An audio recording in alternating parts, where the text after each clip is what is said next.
fam! Travel destination po natin for today's video ay Campersville. Dumaan muna kami ng Kuya RJ's para kumain.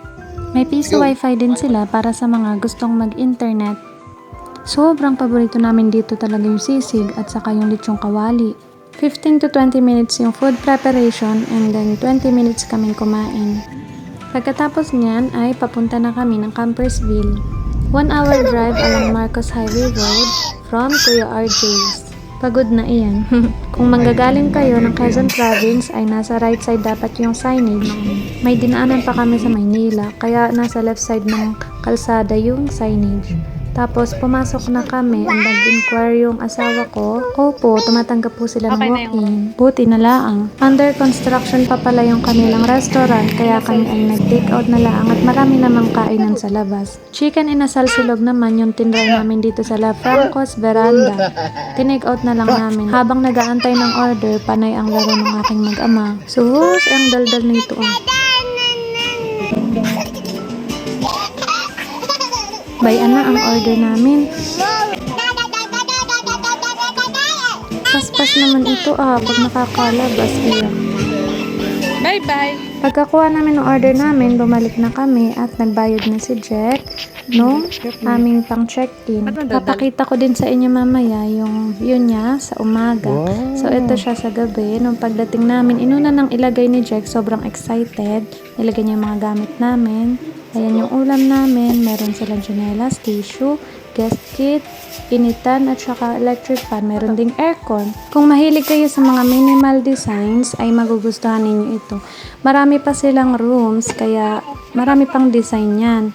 Yung napunta sa amin is itong pangatlong cabin. Napakaginhawa dito, tikaw ba naman na nasa tuktok ng bundok. Napakaganda rin ang view niyan. Papakita ko sa inyo mamaya sa labas yung view niya. Yung baby namin ay ayaw lang kami naglalambingan. Pinabuksan sa akin ni Mr. yung aircon kahit ako'y sobrang nilalamig na. Pero yung dalawa man diba nasin, ako lang ang hindi masyado. Yung kinakain nga pala namin ay yung binili namin sa takeout kanina nung kami lumabas. Dut talaga ito. Ay, by the way, papakita ko din pala sa inyo yung labas. Ganito yung itsura niya sa gabi. Ito yung banyo nung aming room. Nakahiwalay siya pero every cabin ay may sarili siyang banyo. Maigi pa dito ipatulogin na The next morning ay napakasarap na ganito yung makikita mo sa umaga. Sobrang nakaka-relax. So yung baby ko ay tulog pa kaya pinag-prepare ko muna si Mr. ng aming makakape at tinapay. And then after nyan, yung baby ko ay malapit ng magising kaya nagmamadali ako. Buti na lang at ako'y natapos na pagtitimpla, kaya sumama na kami kay daddy niya. At masarap naman tumambay dito sa labas, sobrang lamig. Yung araw dito sumisikat ay 7:30 AM.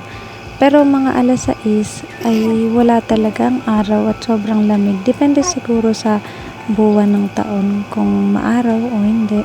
Itong namang aking anak. Ligayang ligaya itong anak ko pag may tinapay. Favorite niya po yung tinapay. Yan, nag-commercial na. Napakalikot. Sa price range nga pala niya, ay nagre-range siya from 3 to 3,500. Depende siguro sa cabin, hindi namin natanong yung sa iba.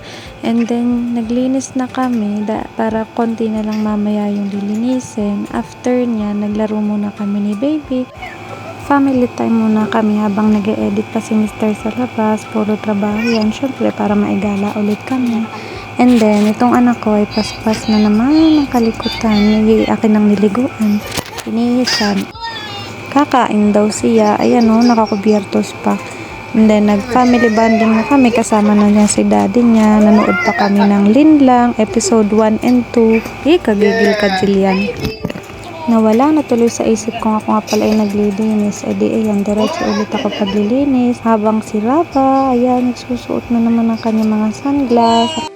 The best talaga yung mga banyong may mga heater. Ako yung masarap paliligo. Napatagal ay nag-aabang na pala yung mag-ama sa labas. Di pagkatas naming maligo, nagready na kami. At ito yung nga pala yung labas nung buong mga cabin. Ito yung pangalawang cabin, yung amin yung pangatlong cabin. Ito yung sa amin. Meron pang cabin doon sa baba and then may mga ginagawa pa. So, overall, napakaganda nung service nila. Mabait naman yung mga taong sa amin. tuwing weekends ay fully booked sila, kaya mas maganda siguro kung magpapareserve kayo if weekend. Weekdays kami nagpunta, kaya medyo maluwag sila sa amin. Sulit siya pang pamilya. Thank you, Campersville. Sa uulitin, follow for more. Thank you!